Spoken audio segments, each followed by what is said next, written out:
எபிரேயர் 4ஆம் அதிகாரம் அதனுடைய 14, 15, 16 இந்த வசனத்தை நான் உங்களுக்காய் வாசிக்கிறேன். வானங்களின் வழியாய் பரலோகத்துக்கு போன தேவகுமாரனாகிய இயேசு என்னும் மகா பிரதான ஆசாரியர் நமக்கு இருக்கிறபடியினால் நாம் பண்ணின அறிக்கையை உறுதியாய் பற்றி கொண்டிருக்க கடவோம். நம்முடைய பலவீனங்களை குறித்து பரிதபிக்கக்கூடாத பிரதான ஆசாரியர் நமக்கு இராமல் எல்லா விதத்திலும் நம்மை போல சோதிக்கப்பட்டும் பாவம் இல்லாதவராய் இருக்கிற பிரதான ஆசாரியரே நமக்கு இருக்கிறார். ஆதலால் நாம் இரக்கத்தை பெறவும் ஏற்ற சமயத்தில் சகாயம் செய்யும் கிருபையை அடையவும் தைரியமாய் கிருபாசன தண்டையில் சேர கடவோம். கர்த்தருடைய ஆவியானவர் இன்றைக்கு நம்மோடு கூட பேசுவாராக. நான் உங்களோடு கூட பிரதான ஆசாரியனாகிய இயேசு கிறிஸ்து என்கிற தலைப்பில் நான் பேச விரும்புகிறேன். கடந்த வாரங்களில் ஒரு கன்வென்ஷனுக்கு நான் போயிருந்தேன். அந்த கூட்டங்கள் மிகவும் ஆசீர்வாதமாக இருந்தது. ஆனால் அநேகர் நிறைய ஆவிக்குரியவர்கள், சபைக்கு போகக்கூடியவங்க, கரெக்டாக சத்தியத்தை கவனிக்கக்கூடியவங்க, அப்படி இருந்து அவங்களோட வாழ்க்கையில் சிலருடைய வாழ்க்கையில் வந்திருக்கிற சில சூழ்நிலைகளை சொல்லி அவங்க அதற்காக ஜெபிக்க வரும் பொழுது என்னுடைய இருதயத்தில் நிறைய கேள்விகள் வந்துச்சு. நல்ல ஒழுங்காக வேதம் வாசிக்கிறவங்க, ஜெபிக்கிறவங்க, ஆவிக்குரியவங்க, சரியானபடி எல்லாரும் நல்லா இருக்கணும்னு நினைக்கக்கூடியவங்க, ஜெப ஊழியத்தில் குறிப்பாக தேவ பாதத்தில் உட்காந்து அதிகமாக ஜெபிக்கிறவங்க, ஆனால் நிறைய காரியங்களில் அவங்க நிறைய பிரச்சனைகளை எதிர்கொள்கிறாங்க.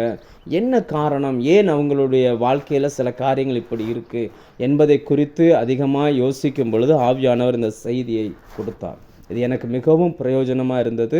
என்னுடைய வாழ்க்கையில் இருந்த சில கேள்விகளுக்கு பதில் கொடுத்தது.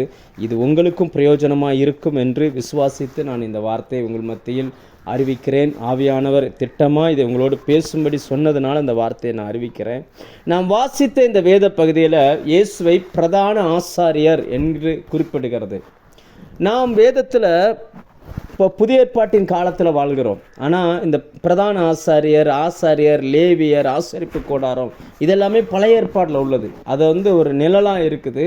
ஆனால் புதிய ஏற்பாட்டுக்கு வரும்பொழுது இயேசு நமக்கு பிரதான ஆசாரியராக இருக்கிறார் என்றும் வேதம் சொல்லுகிறது. இந்த பூமியில் இயேசு வாழ்ந்த நாட்கள் 33 வருடங்கள் வாழ்ந்தார். ஊழியம் செய்தது 3 வருடங்கள் ஊழியம் செய்தார். நம்முடைய பாவங்களை ஏற்றுக்கொண்டு கல்வாரி சிலுவையில் இரத்தம் சிந்தி மரித்து அடக்கம் பண்ணப்பட்டு உயிர் தெழுந்து இன்றைக்கு பரலோகத்தில் இருக்கிறார். இதோடு அவருடைய ஊழியம் முடிந்து போகவில்லை. அவர் பூமியில் செய்தது 3 வருட ஊழியம் என்றால் பரலோகத்தில் இப்பொழுது நமக்காக ஒரு ஊழியத்தை அவர் செய்து கொண்டிருக்கிறார். அந்த ஊழியத்துக்கு பெயர் தான் வேதத்தில் பிரதான ஆசாரியனுடைய ஊழியம் அப்படின்னு எழுதப்பட்டிருக்கிறது. அப்போ அவர் நமக்காய் செய்கிற அந்த பிரதான ஆசாரியனுடைய ஊழியம்னா என்ன, அதை எப்படி அவர் நமக்காக செய்கிறார், அவர் செய்கிற அந்த ஊழியத்தினுடைய விளைவை நம்முடைய வாழ்க்கையில் அனுபவித்து கொள்வதற்கு நாம் என்ன செய்ய வேண்டும் என்பதை குறித்து நான் வேதத்திலிருந்து சில காரியங்களை இந்த நாட்களில் நாம் கற்றுக்கொள்ளப் போகிறோம். மிகவும் கவனமாய் இந்த வார்த்தைகளை கவனிக்கபடியாக உங்களை அன்பாய் கேட்டுக்கொள்கிறேன். ஒரு பிரதான ஆசாரியனுடைய வேலை என்பது ஜனங்களை பொறுத்து இருக்குது. ஜனங்கள் இல்லைன்னா பிரதான ஆசாரியனுக்கு வேலையே கிடையாது. ஒரு ஜனங்களை பொறுத்து தான் இருக்குது. 2 பேரும் ஜனங்கள், அதாவது பிரதான ஆசாரியன் கர்த்தருடைய அந்த ஆலயத்தில் இருப்பார், அல்லது ஆசரிப்பு கூடாரத்தில், சாட்சி கூடாரத்தில் அவர் அங்கே இருப்பார். ஜனங்கள் தங்களுடைய கூடாரங்களில் இருப்பார்கள். இந்த ஜனங்களில் இருக்கிறவனுக்கு இருதயத்தில் ஏதாவது குறைவுகளோ பாவங்களோ உண்டு ஏதாவது வந்துருச்சுன்னா அவன் என்ன செய்யணும்? இது பழைய ஏற்பாட்டில் சொல்லப்பட்டது, இது புதிய ஏற்பாட்டுக்கு அப்படி மாறுகிறது. நான் இதை உங்களுக்கு சொல்ல உங்களுக்கு புரிஞ்சிடும். பழைய ஏற்பாட்டில் அவனுக்கு அந்த மாதிரி வந்துச்சுன்னா நீங்கள் லேவியராகமம் 5ஆம் அதிகாரம் 5, 6 இந்த வசனங்களை வாசிச்சிங்கன்னா அவன் தனக்குள்ள ஒரு பாவம் உண்டுன்னு அவன் ஃபீல் பண்ணுறான் அப்படின்னாச்சுன்னா அவன் என்ன செய்வான்னா முதலாவது அந்த பாவத்தை அறிக்கையிட்டுட்டு அடுத்து அந்த மிருகமோ அல்லது ஒரு ஆடோ ஒரு மாடோ கொண்டு வருவான். அந்த ஆடை மாடையும் அடித்து அதனுடைய இரத்தத்தை எடுத்து அந்த மனுஷனுக்காய் பாவ நிவர்த்தி செய்கிறது தான் பிரதான ஆசாரியனுடைய வேலை. ஒருவேளை இந்த மனுஷன் வரவே இல்லைன்னு வச்சுக்கோங்களேன், அவன் வரவே இல்லைன்னா பிரதான ஆசாரியன் அவனுக்காக எதுவுமே செய்ய முடியாது. அவர் அங்கே உட்கார்ந்துருக்கிறதே அந்த மனுஷனுக்காக தான் உட்கார்ந்துருக்கிறார். ஆனால் அந்த மனுஷன் இங்கே அவன் செய்ய வேண்டிய 2 காரியங்கள் எழுதப்பட்டிருக்கிறது. அந்த வேத வசனத்தை நான் வாசிக்கிறேன். லேவியராகமம் 5ஆம் அதிகாரம் 5ஆம் 6ஆம் வசனத்தை நான் வாசிக்கிறேன். அதில் பார்த்தீங்கன்னு சொன்னாச்சுன்னா 2 காரியங்கள் அவன் செய்ய வேண்டிய வேலைன்னு எழுதப்பட்டிருக்கிறது. ஒருவன் குற்றமுள்ளவன் ஆகும்போது அவன் தான் செய்தது பாவம் என்று அறிக்கையிட்டு, முதலாவது அவன் அறிக்கையிட வேண்டும். தான் செய்த பாவத்திற்கு பாவ நிவாரண பலியாக ஆடுகளிலாவது வெள்ளாடுகளிலாவது ஒரு பெண் குட்டியை குற்ற நிவாரண பலியாக கர்த்தருடைய சந்நிதியில் கொண்டு வர கடவன். அதனாலே ஆசாரியன் அவன் செய்த பாவத்தை குறித்து அவனுக்காக பாவ நிவர்த்தி செய்ய கடவன். 2 காரியங்களே அந்த மனுஷன் செய்யணும். அதை தான் நம்ம எபிரேயரில் வாசித்தோம். நாம் அறிக்கை பண்ணுகிற பிரதான அப்போஸ்தலர் அல்ல பிரதான ஆசாரியன் நாம் பண்ணுகிற அறிக்கையை உறுதியாய் பற்றி கொண்டிருக்க கடவோம். அந்த அறிக்கை என்பது ரொம்ப முக்கியம். இன்றைக்கி கிறிஸ்தவத்தில் நாம் செய்ய வேண்டிய அறிக்கைகள் வேதத்தில் 4 அறிக்கைகள் இருக்குது. பொதுவாக முழு பைபிள்லையும் 4 அறிக்கைகள் இருக்குது. அறிக்கைன்னு வேறு ஒன்றும் இல்லை, நம்ம நாவினால் நாம் பேசுகிற பேச்சு, நாம் சொல்லுகிற வார்த்தைகள். நம்முடைய நாவுக்கும் நம்முடைய வாழ்க்கைக்கும் மிகுந்த சம்பந்தம் இருக்கிறது. ஏனென்றால் ஆண்டவர் சொன்ன, என்னை விசுவாசிக்கிறவனுடைய உள்ளத்திலிருந்து ஜீவ தண்ணீர் உள்ள நதிகள் புறப்பட்டு ஓடும். நம்முடைய நாவை ஜீவ ஊற்று என்றும் ஜீவ விருட்சம் என்றும் கர்த்தருடைய வார்த்தை சொல்லுகிறது. எங்கே ஜீவ ஊற்றும் ஜீவ விருட்சமும் இருக்கிறதோ அங்கே ஒரு சாபமும் இராது. வெளிப்படுத்தல் 22 நம்ம இதை வாசிக்கிறோம். கர்த்தருடைய அந்த வார்த்தை, நாம் பேசுகிற அந்த வார்த்தை ரொம்ப ரொம்ப ரொம்ப ரொம்ப முக்கியமானதாய் காணப்படுகிறது. வேதத்தில் நம்ம பார்த்தா 4 விதமான அறிக்கைகள் இருக்குது. அந்த 4 அறிக்கைகளை ஒன்று பழைய ஏற்பாட்டு ஜனங்கள் செய்யக்கூடிய அறிக்கை. மத்தேயு 3ஆம் அதிகாரம் 5, 6 இந்த வசனங்களை வாசித்தா, யோவான் ஸ்நானகனிடம் ஜனங்கள் தங்கள் பாவங்களை அறிக்கையிட்டு ஞானஸ்நானம் பெற்றார்கள். பழைய ஏற்பாட்டில் தான் அந்த பாவ அறிக்கைகள் வருகிறது. அப்போது அது புதிய ஏற்பாட்டில் எழுதப்பட்டிருந்தாலும் கூட இயேசு ஊழியம் செய்த நாட்கள் எது அப்படின்னு கேட்டிங்கன்னா, புதிய ஏற்பாடா பழைய ஏற்பாடுன்னு கேட்டால் பழைய ஏற்பாடு தான். புதிய ஏற்பாடு ஆரம்பமாகிறது இயேசுவினுடைய உயிர்த்தெழுதல் இருந்து தான் ஸ்டார்ட் ஆகுது. அப்போது அவங்க பழைய ஏற்பாட்டில் எல்லாருமே என்ன சொன்னால் தங்கள் பாவங்களை அறிக்கையிடுவார்கள். அறிக்கையிட்டு அந்த பாவ அறிக்கை செய்கிறது பழைய ஏற்பாட்டை சேர்ந்தது. அதனால தான் அந்த பழைய யோவான் ஸ்நானகனிடம் வரும்பொழுது அந்த பாவங்களை அவங்க அறிக்கையிட்டாங்க. இது யூத பிரமாணத்துக்கு கீழே வருது, அதுக்கு கீழே வந்துக்கிட்டு இருக்கு. இன்றைக்கும் சில நேரங்களில் அப்போ நம்ம பாவ அறிக்கை பண்ணுறோமே பாஸ்டர், அப்போ இதுவும் அதுவும் ஒன்றா அப்படின்னா நான் சொல்கிறேன், அது வேறு இது வேறு, 2க்கும் நிறைய வித்தியாசங்கள் இருக்குது. அப்போ அந்த பாவ அறிக்கைகள் அவர்கள் செய்வாங்க. 2வது ஒரு அறிக்கை நம்ம காலத்தில் சொல்லப்பட்டிருக்கிற அறிக்கை எதுன்னு பார்த்தீங்கன்னா, ரோமர் 10ஆம் அதிகாரம் அதனுடைய 9, 10 இங்கே வாசிக்கும் பொழுது, கர்த்தராகிய இயேசுவை நீ உன் வாயினாலே அறிக்கையிட்டு தேவன் அவரை மரித்தோரிலிருந்து எழுப்பினார் என்று உன் இருதயத்திலே விசுவாசித்தால் ரட்சிக்கப்படுவாய். நீதி உண்டாக இருதயத்தில் விசுவாசிக்கப்படும், ரட்சிப்பு உண்டாக வாயினாலே அறிக்கை பண்ணப்படும். 2வது ஒரு அறிக்கை என்ன அப்படின்னாச்சுன்னா, தன் பாவங்களை அல்ல தன்னையே பாவியாக அறிக்கையிடும். 2க்கும் வித்தியாசம் இருக்கிறது. அதாவது என்னென்னா, இப்போ புரிகிற மாதிரி சொன்னால், ஒரு 20 வயசில் ஒருத்தர் ரட்சிக்கப்படுறாருன்னு வச்சுக்கோங்களேன். அவர் 20 வயசு வரைக்கும் செய்த பாவங்கள் அவர் நினைவில் இருக்காது. சிலது நினைவில் இருக்கும், சிலது மறந்து போயிடும். ஆனால் சில நபர்களுக்கு மட்டும், சிலரை சொல்லி சாட்சி கேட்டிருப்பீங்க, நான் ஜோம் பண்ணிக்கிட்டு இருந்தேன், ஆண்டவர் ஒரு ஸ்க்ரீன் போல் காமிச்சு என்னுடைய குறைகள் என்னுடைய குற்றங்கள் எல்லாம் காமிச்சார். சின்ன வயசுலேருந்து நான் செய்த பாவத்தை எல்லாம் காமிச்சிக்கிட்டே இருந்தால் நான் அறிக்கை செய்து விட்டுக்கிட்டு இருந்தேன் அப்படின்னு சொல்லுவாங்க. இது எல்லாருக்கும் அல்ல, ஏதோ ஒரு சில நபர்களுக்கு இப்படிப்பட்ட அனுபவத்துக்குள்ளே ஆண்டவர் கொண்டு போகிறார். ஆனால் எல்லாருக்குமானது அல்ல. அப்போது புதிய ஏற்பாடு என்ன சொல்லுகிறதுனா, நாம் ரட்சிக்கப்படுவதற்கு நம்முடைய பாவங்களை அறிக்கை செய்ய சொல்லலை, நான் பாவி என்பதை ஒத்துக்கொண்டு இயேசு என் பாவங்களுக்காய் மரித்தார் என்பதை நான் அறிக்கை பண்ணும் பொழுது நான் ரட்சிக்கப்படுகிறேன். இந்த 2க்கும் வித்தியாசம் இருக்குது. அங்கே அப்படி இல்லை, பாவத்தை அவங்க அறிக்கை பண்ணிகிட்டே இருக்கணும், ஒன்று ஒன்றா அறிக்கை பண்ணிகிட்டே இருக்கணும். இங்கே அப்படி இல்லை, நான் ஒட்டுமொத்த பாவியாகவே நான் இருக்கிறேன். நான் பிறந்ததுலேருந்தே நான் பாவியாக தான் இருக்கிறேன். நான் பாவியாக வளர்க்கப்பட்டேன், பாவியாகவே பூமியில் வாழ்கிறேன். இயேசு எனக்காய் என்னுடைய பாவங்களுக்காய் பாவ நிவர்த்தி செய்வதற்காய் கல்வாரி சிலுவைக்கு வந்தார். அவரை நான் விசுவாசிக்கிறேன், அவரை என்னுடைய ஆண்டவராய் இரட்சகராய் ஏற்றுக்கொள்கிறேன் என்று ஒரு மனுஷன் அறிக்கை செய்யும் பொழுது, இருதயத்தில் விசுவாசித்து நாவினால் அறிக்கை செய்யும் பொழுது அவன் ரட்சிக்கப்படுகிறான். அதில் மாற்றுக்கருத்தே கிடையாது. இது 2வது அறிக்கை. 3வதாய் வேதம் இன்னொரு அறிக்கை குறித்து பேசுகிறது. 1 யோவான் 1ஆம் அதிகாரம் 9, 10 இதுவும் நாம் செய்யக்கூடிய அறிக்கை. அதாவது என்னன்னா, அந்த வசனம் இப்படி சொல்லுகிறது, நம்முடைய பாவங்களை நாம் அறிக்கையிட்டால் பாவங்களை நமக்கு மன்னித்து எல்லா அநியாயத்தையும் நீக்கி நம்மை சுத்திகரிப்பதற்கு அவர் உண்மையும் நீதியும் உள்ளவராய் இருக்கிறார். நாம் பாவம் செய்யவில்லை என்போமானால் நாம் அவரை பொய்யராக்குகிறவர்களாய் இருப்போம், அவருடைய வார்த்தை நமக்குள் இராது. இப்போ இதுக்கும் அதுக்கும் என்ன வித்தியாசம் அப்படின்னு பார்த்தீங்கன்னா, ரட்சிக்கப்பட்ட பிறகு அந்த வசனம் எழுதும்போது யோவான் தன்னையும் சேர்த்து எழுதுகிறார். நாம் பாவம் செய்வோம் அப்படின்னு அவர் தன்னையும் சேர்த்து எழுதுகிறார். ரட்சிக்கப்பட்ட ஒரு மனுஷன் பாவம் செய்ய வாய்ப்பு இருக்குதா அப்படின்னா 100% வாய்ப்பு இருக்குது. நாம் விழுந்து போன ஒரு உலகத்தில் வாழ்கிறோம். நம்மளை சுற்றிலும் இருக்கக்கூடிய பாவமான பாரமான சூழ்நிலைகளுக்கு மத்தியில் நாம் வாழ்ந்து கொண்டிருக்கிறோம். அதில் நம்ம ஏதாவது விழுந்துட்டோம்னா அல்லது தப்பாக பேசிட்டோம்னா, அந்த மாதிரி ஏதாவது ஒரு தவறு பண்ணிட்டோம் அப்படின்னாச்சுன்னா அந்த சமாதானம் நம்ம இருதயத்தில் இருக்காது. அது நம்ம இருதயம் ஒரு மாதிரி வெறுமையாய் மாற ஆரம்பித்துரும். ரட்சிக்கப்பட்டவனுக்குள்ள இப்படிப்பட்ட உணர்வு வரும். அதுவும் அவன் ரட்சிக்கப்பட்டவங்க பரிசுத்தாவியை பெற்றுக்கொண்டாங்க அப்படின்னாச்சுன்னா ஆவியானவர் அவனுக்கு உணர்த்துகிற ஆவியானவராக இருப்பார். ஒரு தப்பு நீ இப்படி பேசியிருக்கக்கூடாது, நீ இப்படி அந்த இடத்துல கடினமாக முகத்தை கோபமாக வச்சுட்ட, இப்படி வச்சுருக்கக்கூடாது, நீ இந்த இடத்துல அவங்ககிட்ட பதில் சொல்லியிருக்கணும், மௌனமாக இருந்துட்ட, உன்னுடைய மௌனம் அவங்கள காயப்படுத்திருச்சு, இப்படியெல்லாம் ஆண்டவர் உணர்த்திக்கிட்டே இருப்பார். அப்போ நம்ம தேவ சமூகத்தில் அன்றாடம் போய் நிற்கும் பொழுது நாம் செய்த அன்றாட செயல்களை குறித்து நம்முடைய இருதயத்தில் நம்ம ஆவியானவர் உணர்த்த தேவ சமூகத்தில் நம்ம அறிக்கையிடணும். இது ஒரு அறிக்கை.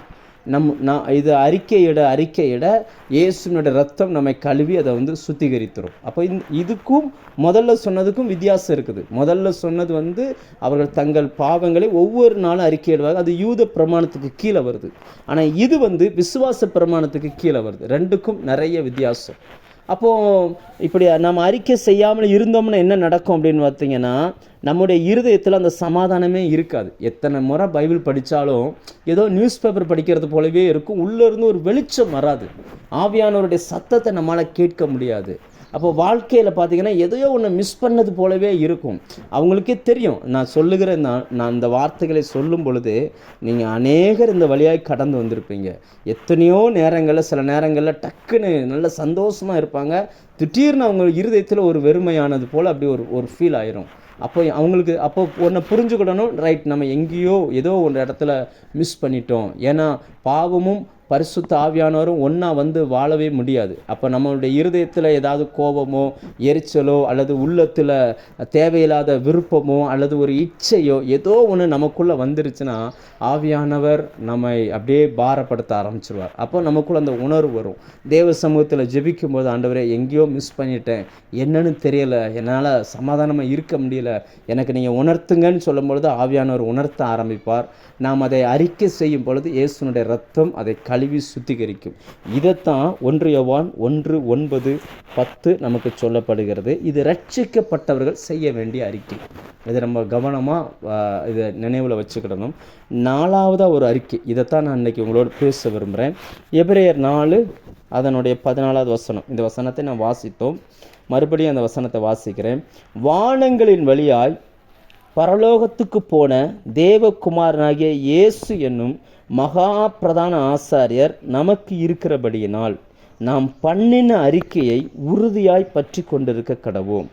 இந்த வார்த்தை வருகிறது. ரட்சிக்கப்பட்ட எல்லா தேவ பிள்ளைகளும் பண்ண வேண்டிய அறிக்கை.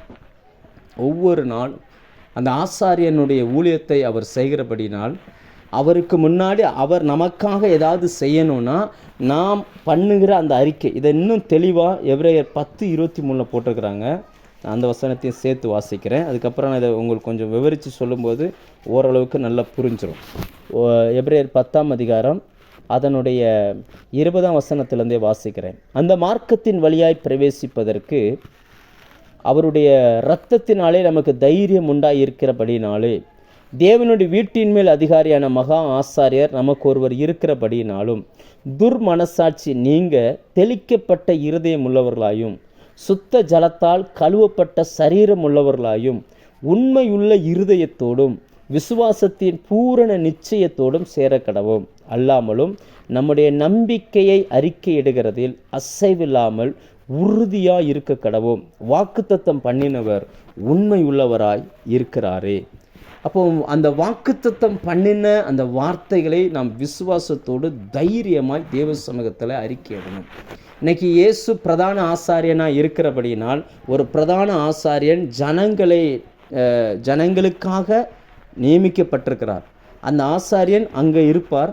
ஜனங்கள் எந்த ஒரு மனுஷனுக்கு என்ன தேவையோ அவன் வரணும். அவன் வந்து ஃபஸ்ட்டு அறிக்கை செய்யணும், வாயை திறந்து பேசணும்.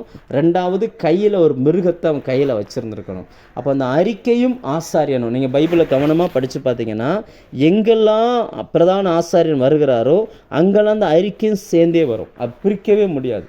அப்போ பிரதான ஆசாரியனுடைய வேலையை இயேசு நமக்காய் செய்ய வேண்டுமானால் நாம் நம்முடைய விசுவாசத்தை அறிக்கை செய்கிறதில் கவனமாக இருக்க வேண்டும்.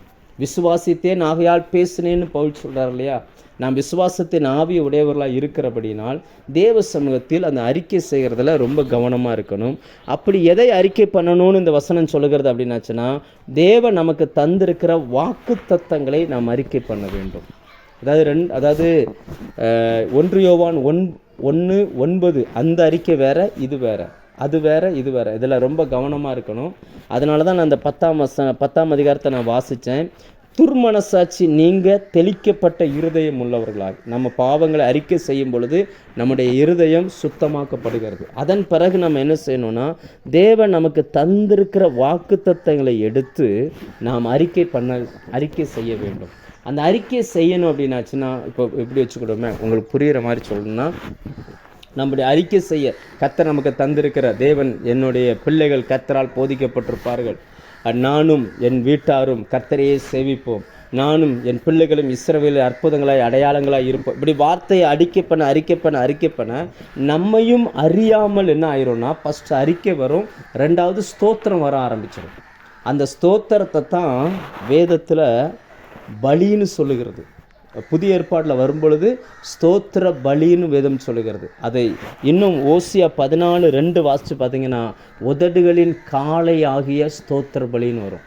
அதாவது என்னென்னா, நீங்கள் அந்த அறிக்கை வாக்குத்தத்தத்தை அறிக்கையாக பேச இது வந்து ஃபஸ்ட்டு அறிக்கையாக வரும். அதுக்கு அடுத்து பார்த்திங்கன்னா, நம்முடைய இருதயம் அந்த தேவனுடைய வாக்குத்தத்தத்தில் நிரம்பி ஸ்தோத்திரத்தினால் நிரம்பும் பொழுது ரெண்டாவது தான் ஸ்தோத்திரம் வரும். அதை எப்படி ஆண்டவர் பார்க்கிறார்னா, அதை வந்து உதடுகளின் காளையாய், அந்த ஒரு மிருகமாய் அல்லது ஒரு பலியாய் அவர் பார்க்கிறார். இந்த பலியும் இந்த அறிக்கையும் ஒன்றா இருந்தால் தான் பரலோகத்தில் இருக்கிற பிரதான ஆசாரியனாகிய இயேசு கிறிஸ்து நமக்காக எதையாவது செய்ய முடியும். நாம் ஒருவேளை இந்த ரெண்டையும் செய்யலை அப்படின்னாச்சுன்னா அவர் அங்கே இருப்பார், நாம் இங்கே இருப்போம். இப்படி வச்சுக்கிடுவோம். பழைய ஏற்பாட்டில் பிரதான ஆசாரியன் ஆசரிப்பு கூடாரத்தில் இருப்பார். ஜனங்களுக்கு தேவனிடத்துலேருந்து ஏதாவது ஒன்று வேணும் அப்படின்னாச்சுன்னா அவங்க வந்து பிரதான ஆசாரியன்கிட்ட வரணும். அந்த ஆசாரியன் தான் இந்த மனுஷனுக்காக அந்த அறிக்கையையும் அந்த மிருகத்தையும் அந்த ரெண்டுமே அவனுடைய கையில் இருக்கணும். அவன் வந்தால் அந்த ஆசாரியன் அந்த மனுஷனுக்காக ஏதாவது ஒன்றை செய்வார். வரவில்லை என்றால் ஆசாரியன் அப்படியே இருப்பார். இன்னைக்கு நமக்காக நியமிக்கப்பட்டவராய் அவர் இருக்கிறார். அவர் நமக்காய் பரிந்து பேசுகிறவராய் இருக்கிறார். ஆனால் அநேகர் அதை பயன்படுத்துகிறதே இல்லை. அதான் பிரச்சனையே. அநேகர் வந்து அவர் பிரதான ஆசாரியனாய் நமக்காக ஏதாவது ஒன்று செய்யணும்னா நாம் இந்த ரெண்டையுமே செய்யணும். கர்த்தர் நமக்கு கொடுத்த வாக்குத்தத்தத்தையும் பேசணும். வாக்குத்தத்தத்தை பேசுறது மட்டும் இல்லை, அந்த வாக்குத்தத்தத்தை அறிக்கையிட நம்முடைய இருதயம் ஸ்தோத்திரத்தினால நிரம்பி வெளியில் வரும். அந்த ஸ்தோத்திர பலியை நம்ம செலுத்தணும். இது உள்ளத்தின் ஆழத்தில் இருந்து நாம் செய்ய வேண்டிய ஒரு வேலை. சில பேரெல்லாம் பார்த்தீங்கன்னா 1000 ஸ்தோத்திர பலின்னு சொல்லி ஒரு புக்கை வாங்கி வச்சு வாசிச்சுக்கிட்டு இருப்பாங்க. அது இல்லை. டிவியில் பார்த்தீங்கன்னா டிவியில் போட்டு விட்டுட்டு அது பாட்டுக்கு பேசிக்கிட்டு இருக்கோம். அது இல்லை. தேவன் நம்முடைய இருதயத்தை பார்க்கிறார். இருதயம் எந்த அளவுக்கு அந்த ஸ்தோத்திரத்தினால் நிரம்புகிறது என்பதை பார்க்கிறார். அப்படி நிரம்பி இருக்கிற அதைத்தான் அவர் எடுக்கிறார். நம்ம வந்து ஒவ்வொரு நாளும் தேவ சமூகத்தில், ஆண்டவரே இன்னைக்கு எனக்கு ஜீவனோடு வச்சிங்களே, என் குடும்பத்தை பாதுகாத்தீங்களே, என் போக்குவரத்தில் உதவியாக இருந்தீங்களே, அதுக்கு ஸ்தோத்திரம்ப்பா. முதல்ல அறிக்கை வருது, அடுத்து ஸ்தோத்திரம் வருது. இந்த ஸ்தோத்திரத்தை அவர் பலியாய் பார்க்கிறார், பலி மிருகமாய் பார்க்கிறார். அப்படி பார்க்கறதுனால தான் அப்படி நம்ம செலுத்திட்டோம் அப்படின்னா பரலோகத்தில் அவர் நமக்காய் ஒன்றை செய்கிறார். அந்த தேவனுக்கு முன்னாடி நமக்கு ஒன்றை செய்கிறார். நாம் செலுத்துகிற அந்த ஸ்தோத்திர பலி, நாம் செலுத்துகிற அந்த அறிக்கை, இதெல்லாம் டைரெக்டாக தேவன்கிட்ட போகிறதில்ல. நான் வேதத்தில் நான் காண்பிக்கிறேன். எபிரேயர் 13:15 வாசிச்சிங்கன்னா அதில் நல்லா தெளிவாக போட்டிருக்கிறாங்க. 13:15 14-15 ரெண்டையுமே வாசிக்கிறேன். எபிரேயர் 13ஆம் அதிகாரம் 14-15. நிலையான நகரம் நமக்கு இங்கே இல்லை, வரப்போகிறதே நாடி தேடுகிறோம். ஆகையால் அவருடைய நாமத்தை துதிக்கும் உதடுகளின் கனியாகிய ஸ்தோத்திர பலியை அவர் மூலமாய் எப்போதும் தேவனுக்கு செலுத்த கடவோம். அந்த வசனம் சொல்கிறது, அவருடைய நாமத்தை துதிக்கும் உதடுகளின் கனியாகிய ஸ்தோத்திர பலியை அவர் மூலமாய் எப்பொழுதும் தேவனுக்கு செலுத்த கடவோம். நம்முடைய ஜெபத்தில் ஸ்தோத்திரம் எந்த அளவுக்கு முக்கியமான ஒரு பங்கு வகிக்குது பாருங்கள். அதாவது செய்து முடித்ததுக்கல்ல, செய்ய போகிறதுக்கு. கர்த்தர் ஒரு மனுஷனை ஆசீர்வதிக்க விரும்புகிறாருன்னா ஃபஸ்ட்டு வார்த்தையை அனுப்புவார், வசனத்தை அனுப்புவார், வாக்குத்தத்தத்தை அனுப்புவார். அந்த வாக்குத்தத்தத்தை பெற்றுக்கொண்டவன் நாள்தோறும் அதை அறிக்கை செய்ய வேண்டும் என்று அவர் விரும்புகிறார். இப்போ இப்படி உங்களுக்கு புரியுற மாதிரி சொல்கிறதா இருந்தால், இப்போ நான் திருநெல்வேலியில் இருக்கிறேன், நான் சென்னைக்கு போகணுன்னு ஆசைப்பட்றேன் அப்படின்னா என்னுடைய ஸ்டியரிங், நான் என்னுடைய காரினுடைய அந்த ஸ்டியரிங்கை நான் சென்னைக்கு திருப்பணும். சென்னைக்கு போயிட்டே இருக்கணும். 1 மணி நேரத்துலலாம் சென்னை வந்துடாது. நிறைய தேவ பிள்ளைகள் என்னென்னா ஆரம்பத்தில் இந்த வசனத்தை வாசிக்கிறாங்க, அந்த வாக்குத்தத்தை அறிக்கையிடுறாங்க. 1 நாள் 2 நாள் 1 மாதம் 2 மாதம் 3 மாதம் போனோன்னே அதை அப்படியே விட்டுறாங்க. அப்படி இல்லை, நம்ம வேதம் சொல்வது உறுதியாய் பண்ணுகிற அந்த அறிக்கையில் உறுதியாய் அசைவில்லாதவர்களாய் அதில் ஸ்ட்ராங்காக நம்ம இருக்க பழகணும். அப்படியே சென்னைக்கு திருப்பின அந்த ஸ்டேரிங்கை கொஞ்சம் தூரம் போயிட்டு என்னென்ன சென்னை வரவே இல்லை, வேறு பக்கம் திருப்போம் அப்படின்னு திருப்பி நாகர்கோவில் பக்கம் திரும்பினா அது போயிடும், வேறு எங்கேயாவது போயிடும். அப்போ நம்ம நினச்சிக்கிட்டு இருப்போம், நான் சென்னை வரல, வரவே வராது, ஒரு நாளும் வராது. ஏன்னா நம்மளுடைய ஸ்டேரிங் வேறு பக்கம் இருக்குது. நம்முடைய வாழ்க்கையில் எங்கே போக வேண்டும் என்று நாம் தீர்மானிக்கிற இடம் இருக்குது பார்த்தீங்களா? நாம் அந்த தீர்மானிக்கிற இடத்தை நோக்கி பயணம் பண்ணுவதற்கு ஆண்டவர் வாக்குத்தத்தங்களை கொடுக்குறார். நீ இப்படி இருக்கணும், பிள்ளைக்கு இப்படி இருக்கணும், நான் உன்னை இப்படி செய்வேன் அப்படின்னு சொல்லி நமக்கு வாக்குத்தத்தத்தை அனுப்பிக்கிட்டே இருக்கிறார். காலைதோறும் எழுந்த அந்த வாக்குத்தத்தத்தை நாம் அறிக்கை செய்ய வேண்டும் என்று கர்த்தர் விரும்புகிறார். நாம் அப்படி அறிக்கை செய்யும் பொழுது அதை சொல்ல சொல்ல சொல்ல அந்த வாக்குத்தத்தம் இயேசுவின் இடத்துல போகிறது. அந்த வாக்குத்தத்தத்தை சொல்லி இதை தேவன் செய்ய போகிறார் என்று நம்ம ஸ்தோத்திரம் செலுத்த செலுத்த செலுத்த ஃபஸ்ட்டு அறிக்கை, 2வது இந்த ஸ்தோத்திர பலியை அவர் மிருகமாய் பலியாய் பார்க்கிறார். இந்த 2ம் சேர்ந்துருச்சுன்னா அவர் அந்த பிரதான ஆசாரனுடைய ஊழியத்தை நமக்காய் செய்ய ஆரம்பிப்பார். பழைய ஏற்பாட்டில் ஆசரிப்பு கூடாரத்துக்குள்ளே போகணுன்னா ரத்தத்தை கொண்டுட்டு போகிறது பிரதான ஆசாரியன் மட்டும்தான் போக முடியும். அவர் இல்லாமல் எதுவுமே நடக்காது. ஒருவேளை இதை கேட்கும்போது நீங்கள் நினைக்கலாம், பாஸ்டர் அதான் முடிஞ்சு போச்சே, பழைய ஏற்பாடே முடிஞ்சு போச்சே, இது எப்படி தொடரும் அப்படின்னாச்சுன்னா இல்லை. தேவன் முழு உலகத்தை உருவாக்கும் பொழுதே அவர் மனசில் எதை வச்சு உருவாக்குறார்? நீங்கள் அந்த ஆசரிப்பு கூடாரத்தை கொடுக்குற அந்த வசனங்களை போய் எடுத்து படித்து பாருங்கள். யாத்ராகமம் 25:9-10 இதில் ஆண்டவர் எழுதியிருப்பார், மலையில் உனக்கு காண்பிக்கப்பட்ட மாதிரியின்படியே இவைகளை செய்யணும்பா. அப்படின்னு அர்த்தம் என்னன்னா, ஏற்கனவே இருக்குது. தேவன் அந்த ஆசரிப்பு கூடாரத்தை ஆரம்பத்திலிருந்து வச்சிருக்கிறார். அதன்படி பூமியில் தற்காலிகமாக அது ஒன்று செய்யப்பட்டது. அதுக்கப்புறம் புதிய ஏற்பாட்டுக்கு வந்த உடனே அதே மெத்தடில் இங்கே வந்துச்சு. அதுக்கப்புறம் பரலோகத்துக்கு நம்ம போனாலும் அங்கேயும் எல்லாமே இருக்கும். நீங்கள் வெளிப்படுத்தல் புக்கை படித்து பார்த்தீங்கன்னா ஆசரிப்பு கூடாரத்தில் என்னெல்லாம் இருக்குமோ எல்லாமே அங்கே இருக்கும். அப்படின்னா அவர் அந்த மெத்தடில் தான் எல்லாத்தையுமே செய்து கொண்டு இருக்கிறார். பூமியில் மனிதர்களால் நியமிக்கப்பட்ட ஆசாரியர்கள் இருந்தார்கள். இயேசு கிறிஸ்துவோ மெல்கிசேதேக்கின் முறைமையின்படி இன்றைக்கு நமக்காய் பரலோகத்தில் உட்கார்ந்துருக்கிறார். அவர் நமக்காக ஏதாவது ஒன்று செய்யணும்னா நாம் இந்த பூமியில் இருந்து நல்ல வாக்குத்தத்தங்களை அறிக்கையாய் செய்ய வேண்டும். அதை அறிக்கை செய்து ஸ்தோத்திரம் பண்ணி துதிக்க வேண்டும். நிறைய நேரங்களில் நம்முடைய ஜெபங்கள் புலம்பலாகவே முடிகிறது, பெட்டிஷனாகவே முடிகிறது, தேவைகளின் அடிப்படையிலே போய்கிட்டு இருக்குது. ஆனால் கர்த்தர் வைத்திருக்கிறதோ வேறு ஒன்றை வைத்திருக்கிறார். நமக்கு இந்த விஷயம் தெரியாததுனால தான் ஒவ்வொரு நாளும் இப்போ இன்னைக்கு தேதிக்கு உங்களுக்கு என்ன செய்யணுமோ நீங்கள் காலையில் இந்த வார்த்தை கேட்கும்போது அப்படியே தேவனுடைய வாக்குத்தத்தங்களை எடுத்து, கர்த்தர் உங்களுக்கு சொன்ன வாக்குத்தத்தங்களை எடுத்து நீங்கள் அதை அறிக்கையிட ஆரம்பித்து அப்படியே ஸ்தோத்திரம் செலுத்திட்டீங்கன்னா பரலோகத்தில் இருக்கிற இயேசு கிறிஸ்து உங்களுக்காக பிதாவினிடத்தில் தன்னுடைய இரத்தத்தை காண்பித்து நமக்கான எல்லாவற்றையுமே அவர் செய்து முடிக்க ஆரம்பித்துருவார். இது இன்னைக்கு கிறிஸ்தவத்தில் நிறைய நபர்களுக்கு புரிந்து கொள்வதற்கு கடினமாக இருக்கிறபடியினால தான் இந்த எல்லைக்குள்ளேயே அவங்க போகிறதில்ல. காலையில் எந்திக்கிறாங்க, தேவைகளுக்காய் ஜெபிக்கிறாங்க. நல்ல வார்த்தைகளை கவனிங்க, தேவைகளுக்காய் ஜெபிக்கிறாங்களே தவிர தேவனுக்காய் ஜெபிப்பதில்லை. ஜெபம் என்பது என்னன்னா, ஆதியில் அந்த ஏதேன் தோட்டத்தில் ஆதாமும் ஏவாளையும் கர்த்தர் வைத்திருந்தார். அவர்களுக்கு ஒரு தேவையுமே இல்லை, சகல தேவைகளும் பூர்த்தி செய்யப்பட்டிருந்துச்சு. ஆனாலும் தேவனோடு அவர்கள் நடந்தார்கள், தேவனோடு பேசினார்கள், தேவனோடு உறவாடினார்கள். அது தேவையின் அடிப்படையில் அல்ல, தேவன் மேலே உள்ள அன்பின் அடிப்படையில். இன்னைக்கு தேவன் நம்ம மேலே எவ்வளவு அன்பாக இருக்கிறார் என்பதற்கு அடையாளம் என்னவென்றால், உங்களை நோக்கி அவர் அனுப்பின வாக்குத்தத்தங்கள். உங்கள் பைபிளில் நீங்கள் கோட் போட்டு அடிக்கோடு போட்டு எழுதி வச்சுருப்பீங்க பாருங்கள், அதெல்லாம் எடுத்து அதை அறிக்கை பண்ணுங்க ஒவ்வொரு நாளும். ஏனென்றால் நம்முடைய தேவையை பார்க்கிலும் அவர் பெரியவராக இருக்கிறார். நான் என் வாழ்க்கையில் எப்படி இருக்கணும் நான் நினைப்பதை பார்க்கிலும், என் நினைவுகளை பார்க்கிலும் அவருடைய நினைவு இந்த பூமிக்கும் வானத்துக்கும் எவ்வளோ உயரமோ அவ்வளோ உயரமாய், என்னுடைய நினைவை பார்க்கிலும் அவருடைய நினைவு அவ்வளோ உயரமாக இருக்கிறது.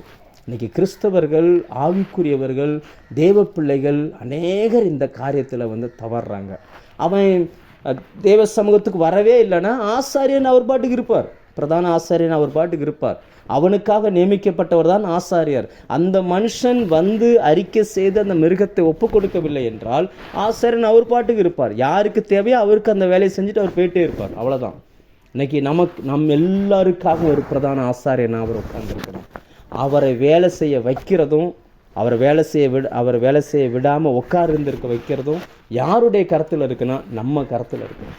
நீங்கள் நினச்சா உங்கள் குடும்பத்திற்காக அவர் ஏதாவது ஒன்றை செய்ய முடியும். நம்மளுடைய ஒத்துழைப்பு இல்லாத பட்சத்தில் பிரதான ஆசாரியன் வேலை செய்யவே முடியாது. இது வேத புத்தகத்தில் நமக்கு தேவன் எழுதி வைத்திருக்கிற மாறாத பிரமாணம். சரி, அந்த வசனம் மறுபடியும் நான் வாசிக்கிறேன். 14வது வசனம், எபிரேயர் 13:14 வசனம். நிலையான நகரம் நமக்கு இங்கே இல்லை, வரப்போகிறதையே நாடி தேடுகிறோம் அப்படின்றார். ஆகையால் அவருடைய நாமத்தை துதிக்கும் உதடுகளின் கனியாகிய ஸ்தோத்திர பலியை தேவனுக்கு செலுத்த கடவோம் அப்படின்றார். அப்போ விசுவாச அறிக்கை, அதாவது நிலையான நகரம் இங்கே இல்லை, வரப்போகிற நகரத்தை தேடுறோன்றது விசுவாச அறிக்கை. அப்போ அந்த விசுவாச அறிக்கையை எப்படி நம்ம செலுத்துறது, எது எப்படி பண்ணுறது, அதை மட்டும் வேதத்திலேருந்து நம்ம வாசித்து நம்ம முடிக்கலாம். எபிரேயர் 11ஆம் அதிகாரத்தில் 13-14 இந்த வசனத்தில் நான் வாசிக்கிறேன் பாருங்கள். ஆதியில் விசுவாச அறிக்கை பண்ணின பரிசுத்தவான்களை குறித்து வேதம் சொல்லுகிறது. 13-14. இவர்கள் எல்லாரும் வாக்குத்தத்தம் பண்ணப்பட்டவைகளை அடையாமல் தூரத்திலே அவைகளை கண்டு நம்பி அணைத்து கொண்டு பூமியின் மேல் தங்களை அந்நியரும் பரதேசிகளும் என்று அறிக்கையிட்டு விசுவாசத்தோடே மரித்தார்கள். இப்படி அறிக்கை இடுகிறவர்கள் சுயதேசத்தை நாடி போகிறோம் என்று தெரியப்படுத்துகிறார்கள். அதாவது ஸ்தோத்திரம், அந்த அறிக்கை செய்கிறவர்கள், ஸ்தோத்திர பலியோடு கூட அந்த அறிக்கை செய்கிறவர்கள் என்ன சொல்லி அறிக்கை பண்ணுறாங்க அப்படின்னு, என்ன சொல்லி அறிக்கை பண்ணணும்னு வசனம் சொல்லுதுன்னா, பூமியின் மேல் தங்களை அந்நியரும் பரதேசிகளும் என்று அறிக்கையிட்டு விசுவாசத்தோடு மரித்தார்கள். நாம் அறிக்கை செய்யும் பொழுது இந்த வாழ்க்கை நமக்கு நிரந்தரமான வாழ்க்கை இல்லை, பரலோகம் தான் நமக்கு நிரந்தரமான வாழ்க்கைன்னு சொல்லி நம்ம அறிக்கையிடணுமா. அதில் முக்கியமான 2 வார்த்தை போட்டிருக்காங்க. ஒன்று அந்நியரும் பரதேசிகளும். இந்த வார்த்தையை கேட்கும் பொழுது தமிழில் இருக்கிறவங்களுக்கு இந்த பரதேசின்ற வார்த்தை வேறொரு அர்த்தத்தை குறிச்சிடும். ஏன்னா சில வீடுகளில் திட்டும்போது தமிழில், உங்கள் நாட்டில் எப்படின்னு தெரியல, ஒருவேளை இதை பல நாட்டில் இருக்கிறவங்க கேட்குறீங்க, உங்கள் நாட்டில் இது எப்படி சொல்கிறாங்கன்னு எனக்கு தெரியலை. தமிழ்நாட்டை பொறுத்த வரைக்கும் எப்படின்னாச்சுன்னா, ஒரு ஆளை பார்த்து பரதேசி, பரதேசி அப்படின்ட்டோம்னா அது வேறு அர்த்தத்தை கொடுக்குது. அப்படின்னா அவனை பண்டாரம் அப்படின்றாங்க. அது ஒன்றுமில்லாதவன், கிழிஞ்ச செருப்பு போட்டுட்டு கிழிஞ்ச ட்ரெஸ்ஸை போட்டுட்டு என் தலையில் எண்ணெய் தேய்க்காமல் அப்படி இருக்கிற ஒரு மனுஷனை பார்த்து தான் அந்த அர்த்தத்தில் வரும். அப்படின்னா அந்த மனநிலையில் இருக்கிறவங்க அந்த வசனத்தை வாசித்தாங்கன்னு என்ன நினைப்பாங்க, நாங்கள் அந்நியனும் பரதேசியமாக இருக்கிறோம் அப்படின்னாச்சுன்னா, அந்நியனும் பரதேசியமாக, அப்போ ஆண்டவர் நம்மளை நல்லா வாழக்கூடாதுன்னு சொல்கிறாரா அப்படின்ற மீனிங்கில் இந்த அர்த்தங்கள் வருது. அப்படி அல்ல. சில நேரங்களில் போதிய வெளிச்சம் இல்லாமல், நான் அந்த வார்த்தையில் கவனிங்க, நான் யாரையும் தவறாக சொல்லலை, போதிய வெளிச்சம் இல்லாமல் வேதத்தை குறித்த சரியான வெளிப்பாடு கிடைக்காத காலகட்டத்தில் இந்த வசனத்துக்கு தப்பான அர்த்தங்கள் போதிக்கப்பட்டிருக்கலாம். சில காலத்தில் பார்த்தீங்க அப்படின்னாச்சுன்னா, நமக்கு இந்த பூமி சொந்தம் கிடையாதுன்னு சொல்லி யாருமே சொந்தமாக லேண்டு வாங்க மாட்டாங்க, பேங்க்கில் பணம் போட மாட்டாங்க, நல்ல கலர் ட்ரெஸ் போட மாட்டாங்க, நல்ல வாழ்க்கை வாழணும்னு நினைக்க மாட்டாங்க. அப்படி அவங்க தங்களை ஒடுக்கி கொண்டு வாழ பழகி கொண்டார்கள். அது ஒரு காலம். அது காலம்னு சொன்னால் அவங்களுக்கு அதற்கான சரியான வெளிச்சம் கிடைக்காத அந்த காலகட்டம். நான் இன்றைக்கு இந்த வேத வசனம் யாரை குறித்து சொல்லுகிறது அப்படின்னு பார்த்தீங்கன்னு சொன்னால், ஆபிரகாமும் சாராளையும் குறித்து சொல்லுகிறது. ஆபிரகாமும் சாராளையும் குறித்து எழுதிட்டு வரும்போது தான் இந்த வசனத்துக்கு பின்னாடி ரொம்ப பேர் வரப்போகிறாங்க. ஆனால் பர்டிகுலராக இந்த இடத்துல வந்து தேவன் அதை எழுதுகிறார். இங்கே பார்ப்பா, ஆபிரகாமும் சாராலும் அவங்க கூட வாழ்ந்தவங்களும் என்ன அறிக்கை பண்ணாங்கன்னா, நாங்கள் இந்த பூமியில் அந்நியரும் பரதேசியமாக இருக்கிறோம் அப்படின்னு அறிக்கை பண்ணாங்களாம். இன்றைக்கி நாமளும் அப்படி அறிக்கை பண்ணணும்னு ஆண்டவர் விரும்புகிறார். அப்போது ஆபிரகாம் பரதேசியாக தான் வாழ்ந்திருக்கிறாரு அப்படின்னு நினச்சாச்சுன்னா, வேதத்தில் அந்த ஆபிரகாம் எப்படி பரதேசியாக வாழ்ந்தார் என்பதை நாம் நினச்சி பார்க்கணும். நம்ம நிறைய நேரங்களில் பார்த்தீங்க அப்படின்னாச்சுன்னா, இந்த வார்த்தைகளுக்கான நம்ம மைண்டில் தோன்றதை நம்ம பேசுகிறதுனால தான் பெரிய பிரச்சனை. ஆனால் வேதத்தில் அது எப்படி எழுதப்பட்டிருக்குது, ஆபிரகாம் எப்படி தங்களை பரதேசின்னு அறிக்கையிட்டார், அப்படி பரதேசின்னு அவர் நம்பினார், ஆழமாய் நம்பினார், ஆழமாய் அறிக்கையிட்டார், அவருடைய வாழ்க்கை எப்படி இருந்துச்சு என்பதை நாம் இந்த நாட்களில் கவனித்து பார்க்கணும். நம்ம இதை வச்சுட்டு தப்பான ஒரு கண்ணோட்டத்தில் போயிடக்கூடாது. நான் வேதத்திலேருந்து ஒரு 2 வசனத்தை நான் காட்டுகிறேன் ஆபிரகாமை குறித்து. ஆதியாகமம் 13:2 எப்படி எழுதப்பட்டிருக்கு பாருங்கள். ஆதியாகமம் அந்த அவரை தன்னை பரதேசின்னு சொல்கிறார் இல்லையா, அந்த பரதேசி இந்த வசனத்தை வாசித்த உடனே டக்குன்னு நமக்கு ட்ரெஸ் இல்லாமல் இருக்கணும், அப்படி இருக்கணும், இப்படி இருக்கணும், செருப்பு போடக்கூடாது, இப்படி வாழக்கூடாது அப்படின்னு நினைக்கக்கூடிய ஒரு எண்ணம் நிறைய பேருக்குள்ளே இருக்குது. கர்த்தர் இந்த நாட்களில் அந்த எண்ணங்களை மாற்றுவாராக. ஆதியாகமம் 13:2 வசனத்தை நான் வாசிக்கிறேன். வேதத்தில் பரதேசி என்று எழுதப்பட்டிருக்கிற அந்த ஆபிரகாம், அதாவது பரதேசியாகிய ஆபிரகாம் மிருக ஜீவன்களும் வெள்ளியும் பொன்னுமான ஆஸ்திகளை உடைய சீமானாயிருந்தான். அப்படின்னு அர்த்தம் என்ன? அவர் தன்னை பரதேசின்னு சொல்கிறாரு. ஆனால் பரதேசின்னு சொன்னாலும் இந்த பூமியில் வாழ்வதற்கு வெள்ளியும் பொன்னும் மிருக ஜீவன்களும் தேவையாக இருக்கிறது. அதனால் கர்த்தர் அவருக்கு தாராளமாக கொடுத்துருந்தார். ஆங்கில பைபிளில் பரதேசின்றதுக்கு ஃபாரினர்னு போட்டிருப்பாங்க. ஃபாரினர்ஸ் சில கண்ட்ரியெல்லாம் பார்த்தீங்கன்னு சொன்னால், டூரிஸ்ட் போகணுன்னா கூட அக்கௌண்ட்டில் பணம் இருக்கணும். கிட்டத்தட்ட ஒரு 5-6 வருடங்களுக்கு முன்னாடி ஜெர்மன்லேருந்து ஒரு பாஸ்டர் வந்திருந்தாங்க. அங்கே சென்னையில் இருந்தாங்க. ஜெர்மன்லேருந்து ஒரு பாஸ்டர் விஜிபி அங்கே வந்திருக்கும்போது அவரை நான் சந்திக்கக்கூடிய ஒரு வாய்ப்பு கிடச்சிச்சு.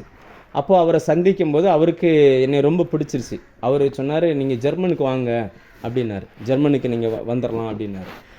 நீங்கள் வாங்க, நாங்கள் சர்ச் வச்சுருக்கிறேன், வீடு வச்சுருக்கிறேன், நீங்கள் அங்கே வாங்க, ஒரு மாதம் இருந்துட்டு ஊழியம் பண்ணிட்டு போகலாம் அப்படின்ற மாதிரி சொன்னார். அப்போவும் நான் பாஸ்போர்ட் எடுக்கலை, இப்போவும் எடுக்கலை. அப்போது ஜெர்மனுக்கு கூப்பிட்றாரு அப்படிங்கும்போது நான் அப்போ அதுக்கான எனக்கு தெரிந்த சில நபர்கிட்ட நான் விசாரிக்க ஆரம்பித்தேன். அங்கே போகணுன்னா என்னெல்லாம் பண்ணணும் அப்படின்னு சொல்லி. அப்போது ஒருத்தர் சொன்னார், அது உண்மையாக போயான்னு எனக்கு தெரியாது, சொன்னதை சொல்கிறேன், நீ அந்த நாட்டுக்கு போகணும் அப்படின்னாச்சுன்னா உன் அக்கௌண்ட்டில் குறிப்பிட்ட அளவுக்கு பணம் இருக்கணும் அப்படின்னாரு. ஏன்னா அந்த நாடு உன்னை அங்கே டூரிஸ்ட்டாக எடுக்குது அப்படின்னு, டூரிஸ்ட்டுக்கு போகிற அப்படின்னாச்சுன்னா, நீ ஒரு ஃபாரினராக அங்கே போகிற அப்படின்னாச்சுன்னா உன்னுடைய பணத்தை அங்கே கொண்டுட்டு போய் நீ செலவு பண்ணிட்டு வரணும். அந்த மெத்தடில் தான் உனக்கு டூரிஸ்ட் விசாவே கொடுப்பாங்க. சில நாடுகளில், எல்லா நாடுகளிலும் அப்படி இல்லை, சில நாடுகளில் அப்படி வச்சுருந்துருக்கிறாங்க. இப்போது இவர் பரதேசியாக இந்த பூமியில் வாழ்கிறார் ஆபிரகாம். ஆனாலும் வெள்ளியும் பொன்னும் மிருக ஜீவன்களுடைய சீமானாக இருக்கிறார். அப்படின்னா நமக்கு எதை காட்டுகிறது இது அப்படின்னாச்சுன்னா, இந்த பூமியில் பணக்காரனாய் வாழுகிற மனுஷன் கூட அவர் தன்னை பரதேசியாய் அறிக்கையிட முடியும். அப்படின்னா அர்த்தம் என்னன்னா, கண்களை இந்த பூமியின் மேலே பதிய வைக்காமல் பரலோகத்தை மட்டுமே பார்த்து வாழுகிறவர்களுக்கும் தேவன் ஏராளமான செல்வங்களையும் ஐஸ்வர்யங்களையும் கர்த்தர் கொடுக்கிறார். அப்படின்னால நம்ம அறிக்கை பண்ணுறணும், பாஸ்டர் அப்போ நான் பரதேசின்னு அறிக்கை பண்ணுறேன், ஆனால் அக்கௌண்ட்டில் பணம் இருக்குது, வீட்டில் செல்வம் இருக்குது, வீட்டில் கார் இருக்குது, இப்போ நான் சொல்கிறது தப்பாயிருமோ, அந்த எண்ணம் அல்ல. நீங்கள் அதை கவனமாக படிங்க. அதனால தான் ஆபிரகாம் சாராளை குறித்து எழுதும்போது தான் இந்த வார்த்தை ஆண்டவர் அங்கே எழுதுகிறார். இன்னொரு வசனத்தை கூட வாசிக்கிறேன். அவனுடைய வேலைக்காரர் என்ன சொல்கிறார் பாருங்கள். ஆதியாகமம் 24 35, 36 அதில் ஈசாக்குக்கு பெண் பார்க்க போகும் பொழுது அந்த வேலைக்காரர் சொல்லுகிற அந்த சாட்சியை பாருங்கள். ஆதியாகமம் 24, 34, 35 இதை வாசிக்கிறேன். அப்பொழுது அவன், அந்த எலியேசர், நான் பரதேசியாகிய ஆபிரகாமுடைய ஊழியக்காரன். நான் உங்களுக்கு புரியணுன்றக்காக அந்த வார்த்தையை எக்ஸ்ட்ரா சேர்த்து வாசிக்கிறேன். நான் பரதேசியாகிய ஆபிரகாமுடைய ஊழியக்காரன், கர்த்தர் பரதேசியாகிய என் எஜமானை மிகவும் ஆசீர்வதித்திருக்கிறார், அவர் சீமானா இருக்கிறார், கர்த்தர் அவருக்கு ஆடு மாடுகளையும் வெள்ளியையும் பொன்னையும் வேலைக்காரரையும் வேலைக்காரிகளையும் ஒட்டகங்களையும் கழுதைகளையும் கொடுத்திருக்கிறார். யோசிச்சு பாருங்க. ஆனால் இன்னைக்கு பெந்தைகொஸ்தையில், அதுவும் குறிப்பாக கிறிஸ்தவத்தில் பெந்தைகொஸ்தை வட்டாரத்தில் இன்றைக்கி செல்வம், ஐஸ்வர்யம், வாழ்க்கை, லக்ஸுரி லைஃப் இதெல்லாம் பேசியாச்சுன்னா வேறு ஒரு கண்ணோட்டத்தில் பார்த்த காலங்கள் இருந்தது. நான் யாருக்கும் எதிரி கிடையாது. ஆனால் அதே நேரத்தில் நான் சத்தியத்தை சத்தியமாய் சொல்ல விரும்புகிறேன். தேவன் தன்னுடைய ஜனங்களை இந்த பூமியில் செல்வவான்களாய் ஐஸ்வர்யவான்களாய் வாழ வைக்க விரும்புகிறார். எவ்வளவு ஐஸ்வர்யங்கள் அந்த மனுஷனுக்குள்ளே இருந்தாலும் அவனுடைய அறிக்கை என்னவா இருக்கும் அப்படின்னாச்சுன்னா, இந்த செல்வம் அல்ல என்னுடைய ஆதாரம், கர்த்தர் தான் என்னுடைய ஆதாரம். ஏன்னா இது எல்லாம் இந்த பூமியோடு முடிஞ்சிடும். பரலோகத்தில் போய் உங்களுக்கு பணம் தேவையில்லை. நீங்கள் அங்கே போய் வெள்ளரிக்காவும் சிக்கனும் அல்லது ரைஸ் வாங்கி சாப்பிட்றதுக்கு உங்களுக்கு பணம் தேவைப்படாது. ஆனால் இந்த பூமியில் வாழ்வதற்கு அது தேவை. இந்த பூமியில் வாழ்வதற்கு நமக்கு அது தேவையாக இருக்கிறது. எனவே தேவைப்படுகிற எல்லாவற்றையும் நமக்கு தருவதற்கு கர்த்தர் உண்மை உள்ளவராக இருக்கிறார். கர்த்தர் அந்த மனுஷனை ஆசீர்வதிக்கிறதுக்கு அவர் போதுமானவராக இருக்கிறார். அப்போ இவங்ககிட்ட இவ்வளவு செல்வம் இருந்தும் இவங்க என்ன அறிக்கை பண்ணாங்க அப்படின்னா, நான் இந்த பூமியில் நான் அந்நியனும் பரதேசியமாக இருக்கிறேன், இவைகள் எல்லாம் எனக்கு இருக்குது, இவைகள் எல்லாம் நான் அனுபவிக்க முடியும், ஆனால் இவைகளில் ஒன்று கூட பரலோகத்துக்கு வராது, நான் மட்டும்தான் வரப்போகிறேன் ஆண்டவரே, இவைகளெல்லாம் அனுபவிக்கிறதுக்கு நீ தந்திருக்கிறீர், நான் அனுபவிக்கிறேன், அவ்வளோதான், முடிஞ்சு போச்சு. அவங்களுடைய அறிக்கை இப்படி இருந்திருக்குது. இன்றைக்கி எத்தனை பேருடைய அறிக்கை இப்படி இருக்கும்? இன்றைக்கி எத்தனை பேரை தேவன் இப்படிப்பட்ட இடத்துக்கு கொண்டு வர முடியும்? நம்முடைய மனசில் இப்படிப்பட்ட அறிக்கையை நாம் செலுத்தும் பொழுது தான், இப்படிப்பட்ட அறிக்கையை மனசில் விசுவாசித்து ஸ்தோத்திரத்தோடு செலுத்தும் போது மட்டும்தான் கர்த்தர் நமக்கு பொருளாதாரங்களை தாராளமாய் கொடுக்க முடியும். நம்மளுடைய எண்ணம் முழுக்க இந்த பூமியோடு ஒட்டி கொண்டிருக்கிற பட்சத்தில் கர்த்தரை தரவே முடியாது. இன்றைக்கி நிறைய தேவ பிள்ளைகள் கஷ்டப்படுறதுக்கு காரணம் என்ன அப்படின்னாச்சுன்னா, இந்த ஒரு பார்வை, இந்த ஒரு தெளிவான அறிக்கை இல்லாததுனால. அந்த யோசிச்சு பாருங்கள், அங்கே நம்ம வாசித்தோமே எபிரேயர் 13:14, அதில் அவங்க என்ன அறிக்கை பண்ணதாக எழுதப்பட்டிருக்கு அப்படின்னாச்சுன்னா, தங்களை இந்த பூமியில் நிலையான நகரம் இங்கே இல்லை, வரப்போகிறதே நாடி தேடுகிறோம், ஆகையால் அவருடைய நாமத்தை துதிக்கும் உதடுகளின் கனியாகிய ஸ்தோத்திர பலியை அவர் மூலமாய் எப்போதும் தேவனுக்கு செலுத்த கடவோம் அப்படின்னு வசனம் சொல்லுகிறது. பரதேசினா நாம் நினைக்கிறது போல் இல்லை. இன்றைக்கி கர்த்தர் அந்த அறிக்கையை நம்ம ஸ்ட்ராங்காக பண்ணணும்னு கர்த்தர் விரும்புகிறார். தேவ சமூகத்தில் பண்ணுகிற அந்த அறிக்கையை ரொம்ப ஸ்ட்ராங்காக பண்ணுங்கள். ஒரு நாளும் தேவ சமூகத்தில் எழுந்து, ஆண்டவரே இந்த பூமி எனக்கு சொந்தம் இல்லை, நான் பரலோகத்துக்கு வரப்போகிறேன், வாழ்கிற வரைக்கும் நான் பரலோகத்துக்கு சொந்தக்காரன் என்கிற அந்த உணர்வு நமக்குள்ளே இருக்கும். இன்றைக்கி அமெரிக்காவிலேருந்து ஒருத்தர் தமிழ்நாட்டுக்கு வராருன்னா தமிழ்நாட்டு மக்களுடைய பார்வை எப்படி இருக்கும் தெரியுமா? அமெரிக்கா பெரிய வல்லரசுப்பா, அங்கே செல்வத்துக்கு பஞ்சமே கிடையாது. அவர் இங்கே வர்றாருன்னா அவருடைய நடவடிக்கைகளை இங்கே இருக்கிற மக்கள் பார்க்கும்போதே சாதாரண இந்த பூமியில் இருக்கிற மக்கள் மாதிரி அவங்க பார்க்க மாட்டாங்க. அவங்களுடைய நடவடிக்கை வித்தியாசமாக இருக்கும். அவங்க கடைக்கு போனாங்க அப்படின்னாச்சுன்னா சாதாரணமாக 50 ரூபாய்க்கு விற்க வேண்டிய ஒரு பொருளை இவர் அமெரிக்காவிலேருந்து வந்திருக்கிறார் அப்படின்னு தெரிஞ்சுன்னா, நம்ம நிறைய பார்க்குறோம். இந்த கன்னியாகுமரி, இந்த டூரிஸ்ட் பிளேஸ்க்கெல்லாம் போனோம் அப்படின்னாச்சுன்னா சாதாரணமாக 50 ரூபாய்க்கு வாங்க வேண்டிய பொருளை ஒரு ஃபாரினர்ஸ் வந்துட்டாங்கன்னா அவங்ககிட்ட ஒரு 300 ரூபா 500 ரூபாய்க்கு விற்றுருவாங்க. ஏன் அப்படின்னா, அப்படி அநியாயமாக விற்கிறாங்களே, அவங்ககிட்ட கூப்பிட்டு எதுக்குப்பா இப்படி அநியாயமாக விற்கிறேன்னு கேட்டால் அவங்க என்ன சொல்லுவாங்கன்னா, எப்பா அவனுக்கு என்ன பணத்துக்கு பஞ்சமா, அவன் எந்த நாட்டிலேருந்து வரான், எவ்வளோ செல்வம் வச்சுருக்கிறான், அவனுக்கு பணத்துக்கு பஞ்சமா அப்படின்றாங்க. இப்போ அந்த மனிதன் எதன் அடிப்படையில் மதிக்கப்படுகிறான் என்றால், அவன் எந்த ஊரில் வசிக்கிறானோ அதன் அடிப்படையில் அவன் மதிக்கப்படுகிறான். அதே தான் நீங்களும் நானும் பரலோகவாசி. பரலோகத்தில் தேவனிடத்தில் வெள்ளியும் பொன்னும் ஐஸ்வர்யமும் தாராளமாக இருக்கிறது. அவருடைய நமக்கு சொந்த ஊர் அது. அங்கிருந்து இங்கே வந்திருக்கிறோம். எப்படி ஒரு அமெரிக்கன் தமிழ்நாட்டுக்கு வரும்பொழுது தமிழ்நாட்டு மக்கள் அவனை பார்க்கிற பார்வை உயர்வாக இருக்குதோ, அதே போல் இந்த பூமியில் கிறிஸ்தவர்களை குறித்த பார்வை இந்த உலக ஜனங்கள் மத்தியில் உயர்வாய் காணப்பட வேண்டும். காணப்படுவதற்கு தகுந்த மாதிரி நம்முடைய நடவடிக்கைகள் மாற வேண்டும். அதை தான் ஆண்டவர் சொல்கிறார், நிலையான நகரம் இங்கே இல்லைடா, நாம் நிலையான நகரம் அங்கே இருக்குது. நாம் பரலோக குடிமகன், பரலோக பிரஜை, பரலோக தேவனுடைய பிள்ளைங்க. இந்த பூமியில் வாழுகிற வரைக்கும் பரலோக பிள்ளைகளாக நீங்கள் வாழணும் அப்படின்னாச்சுன்னா, இந்த உலகம் அந்த பரலோகத்துக்கு சொந்தக்காரர்களை பார்க்குற பார்வை வேறாக இருக்குது. ஆனால் இன்றைக்கி நம்மளை சுற்றி இருக்கிற ஜனங்களை கொஞ்சம் யோசிச்சு பாருங்கள். நாம் ஏற்படுத்தி வச்சுருக்கிற தாக்கம் எப்படி இருக்குது தெரியுமா? கிறிஸ்தவங்கன்னா ஐயோ பாவம், கிறிஸ்தவங்கன்னா ஐயோ இப்படி அப்படியெல்லாம் நிறைய, அதாவது எல்லாரும் இல்லை, நிறைய பேருடைய சூழ்நிலை அப்படி தான் இருக்குது. ஸோ இதை மாற்றணும். இயேசு கிறிஸ்துவின் நாமத்தில் இப்படிப்பட்ட பார்வைகள் ஜனங்களை விட்டு மாறணும். அப்படி மாறணும்னா நம்ம என்ன செய்யணும்? நாம் பண்ண வேண்டிய அந்த அறிக்கையை உறுதியாய் பிடித்து கொள்ள வேண்டும். நிறைய நேரங்களில் பார்த்திங்கன்னு சொன்னால் கிறிஸ்தவங்களுடைய மைண்ட் செட்டே ரொம்ப ரொம்ப தப்பாக இருக்குது. ரொம்ப தப்பாக நான் கடைசி வரைக்கும் கஷ்டப்பட்டுக்கிட்டு தான் இருக்கணும்னு அப்படின்னு நினைக்கிறாங்க. அப்படி அல்ல. இயேசு சிலுவையில் மரித்த அந்த மேன்மையை நாம் இந்த பூமிக்கு காட்ட வேண்டும். ஆண்டவர் சொன்னால் ஏசாயா 53:11 ஆத்தும வருத்தத்தின் பலனை கண்டு திருப்தி ஆவார்னு வசனம் சொல்லுகிறது. நம் எல்லாருக்காகவும் அவர் மரித்தார். ஏனென்றால் அவர் விரும்புகிற ஒரு வாழ்க்கை இந்த பூமியில் நாம் வாழ்ந்தாக வேண்டும். கொஞ்சம் யோசிச்சு பாருங்கள், நம்மளுடைய அந்த பார்வை இன்றைக்கி எப்படி இருக்குது? நம்மளை பார்க்குற பார்வை இன்றைக்கி எப்படி இருக்குது? நாம் பண்ணுகிற அறிக்கை எப்படிப்பட்ட அறிக்கையை பண்ணிக்கிட்டு இருக்கிறோம்? இந்த அறிக்கையும் இந்த ஸ்தோத்திரமும் ரொம்ப ரொம்ப முக்கியமானதாக இருக்குது பாருங்கள். நிறைய பேருடைய ஜெபத்தில் ஸ்தோத்திரமே வராது.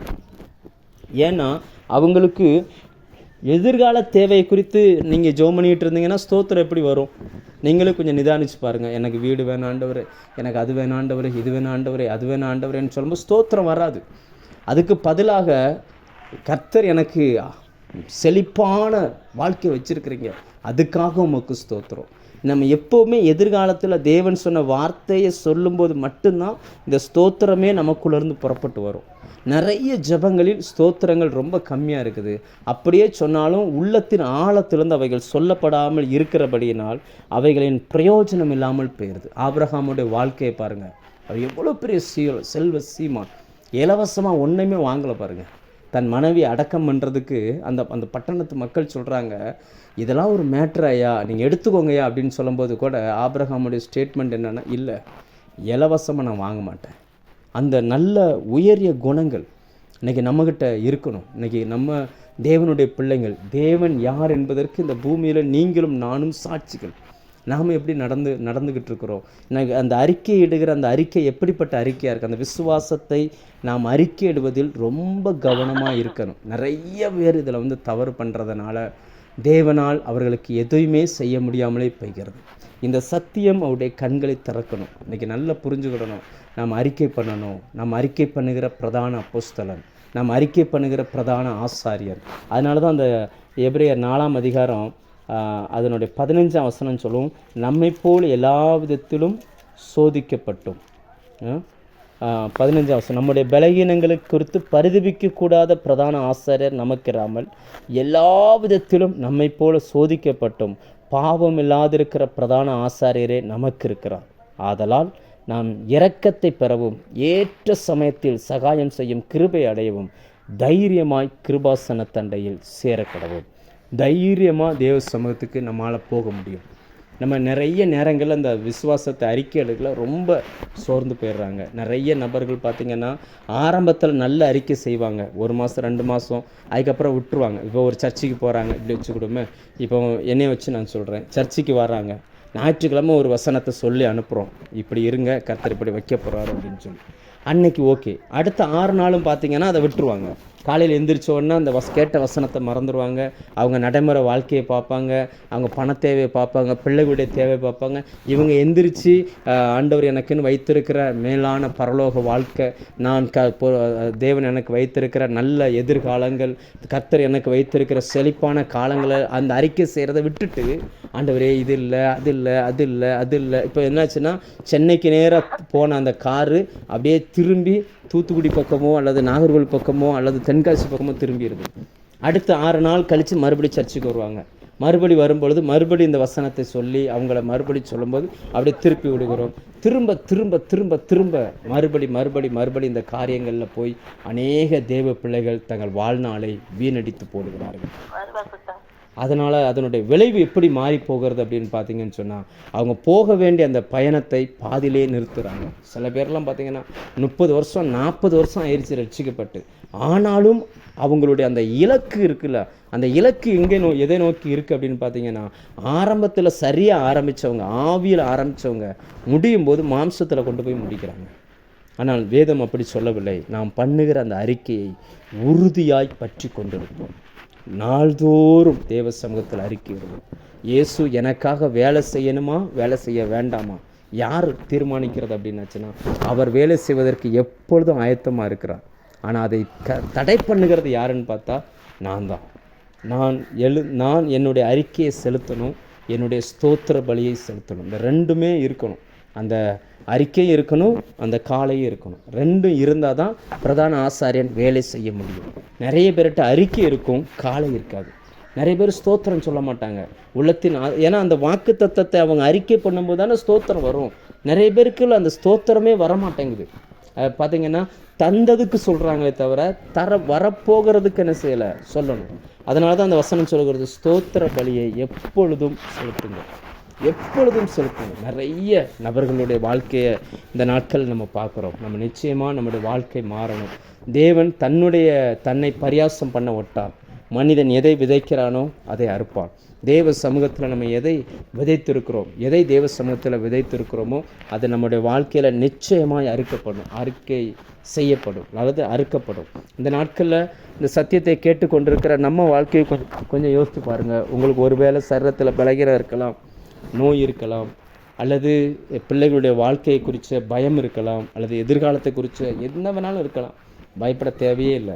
ஆண்டவர் ஒவ்வொரு நாளும் உங்களோடு பேசுகிற வார்த்தை இருக்கு இல்லையா? தனிப்பட்ட விதத்தில் நீங்கள் பைபிள் படிக்கும்போது, அல்லது கர்த்தருடைய சத்தியத்தை கேட்கும் பொழுது, அல்லது ஒரு வார்த்தை ஒரு பாட்டை கேட்கும்போது, இது ஏதோ ஒரு வகையில் கர்த்தர் உங்கள்கிட்ட பேசிக்கிட்டே இருப்பார்.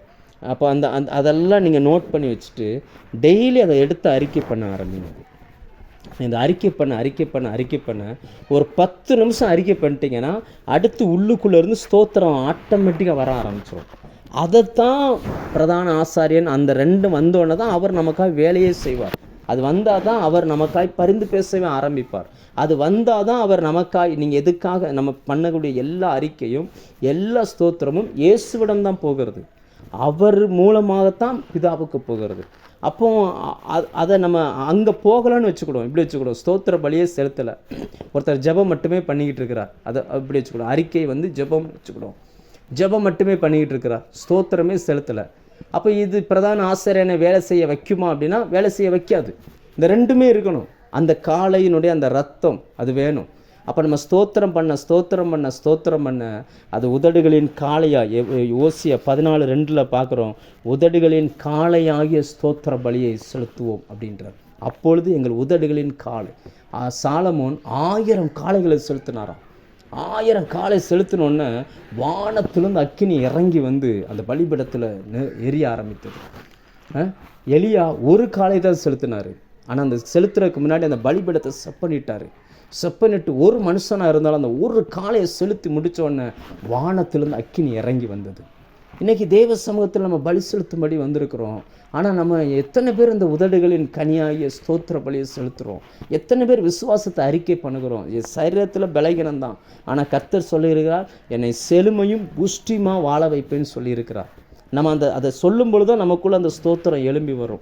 ஒன்றுமே இல்லாவிட்டாலும் தேவன் என்னை இந்த பூமியில் ஐஸ்வர்ய சம்பனராக வச்சிருக்கிறார், என்னை முத்திரை மோதிரமாக வச்சிருக்கிறார். நான் பண்ண வேண்டிய அறிக்கை என்னென்னா, இந்த பூமி நமக்கு சொந்தமல்ல, பரலோகத்தின் பிரஜை நான். பரலோகத்திலிருந்து ஒரு குடிமகன் இந்த பூமிக்கு வந்தால் இந்த பூமி அந்த மனுஷனை எப்படி பார்க்கும்? அதற்கு தகுந்த ஒரு வாழ்க்கையை இந்த பூமியில் நான் வாழணும். அதை தான் ஆண்டவர் அங்கே சொல்லுகிறார்.